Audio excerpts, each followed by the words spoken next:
In fact, the news we've been talking about all night and all morning. Overnight, we obtained surveillance video showing the moment a helicopter crashed into a radio tower, killing 4 people. We did pause that video right before impact in Houston's 2nd Ward. And we do know that a child, sadly, is among the 4 people killed. So now the investigation into what went wrong begins. It is a huge scene out there. ABC 13's Courtney Carpenter's live where this happened. Courtney, what are you seeing? Yeah, good morning to you guys. Several of the streets around here are still blocked off this morning as this investigation is clearly ongoing. The radio tower that this helicopter crashed into is right here at Ennis and Inglequay. I want to go ahead and take a listen to some of what we were able to hear over the scanners right after it happened. We had a caller coming to the station. There's a large collapse behind the station with smoke showing. We're trying to find the exact location.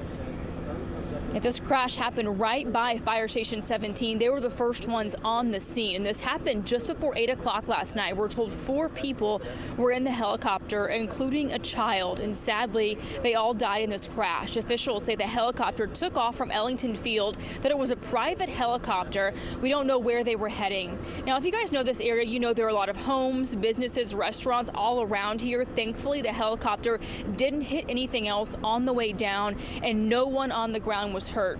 HPD Chief Noe Diaz has this message for folks as they're waking up and may see some pieces of this helicopter. It'll be a large investigation because of the expanse of the accident.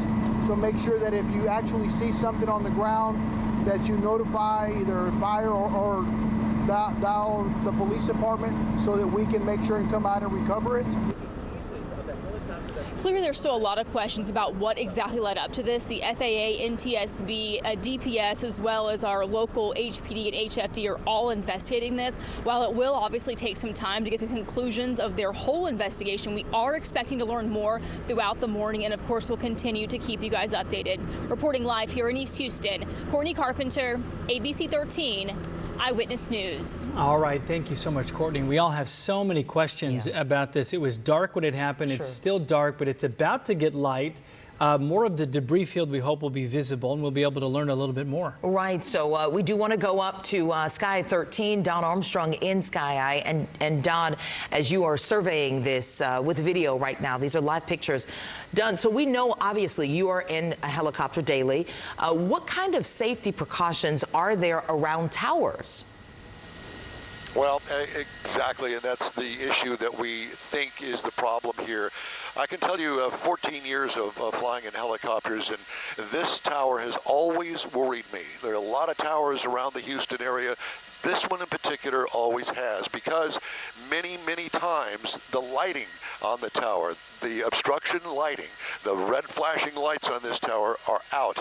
And with the background of downtown Houston behind it, coming up from the south, as this one was from Ellington Field, that would be almost impossible to see unless you really knew that it was here.